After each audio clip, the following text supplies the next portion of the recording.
আজ বাংলাদেশে 92% মুসলমানের সবাই এ দেশে ইসলাম কায়েম হোক চাই না।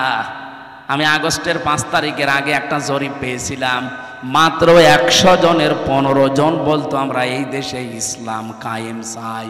তার ভেতরে এই মীর সাহেব একজন। হয়তো আপনি জিজ্ঞাসা করে দেখেন, আপনি চান না রাষ্ট্রে ইসলাম কায়েম হোক? এরকম মাত্র সারা বাংলাদেশ মিলে 100 জনের 15 জন। অথচ এই 9 মাসের ব্যবধানে আপনি এই যে এপ্রিল চলছে, আজকে মে মাস না, আজকে 3 তারিখ, এপ্রিলের আমার মনে হয় 29 তারিখের একটা রিপোর্ট পেয়েছিলাম। এটাই যে মাইক্রোসফট দিয়েছে, এটা খ্রিস্টানরা 227টা দেশ নিয়ে তারা এই রিপোর্ট পেশ করেছে। বাংলাদেশ নিয়ে একটা রিপোর্ট এই খ্রিস্টানরা দিয়েছে। এই মাত্র 9 মাসে বাংলাদেশ যে চেঞ্জ হয়েছে, এই দেশে এখন 15 জন না, 100 জনের 77 জন মানুষ চাচ্ছে এ দেশে ইসলাম কায়েম হোক। 77 জন চলে গেছে, আর কিছুদিন যেতে দেন।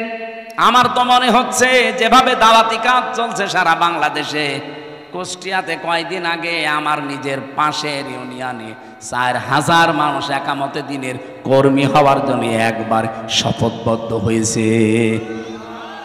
কোরআনে কারিমে পড়েছিলাম 1500 বছর আগের আয়াত, ইযা জা নাসরুল্লাহি ওয়াল ফাত।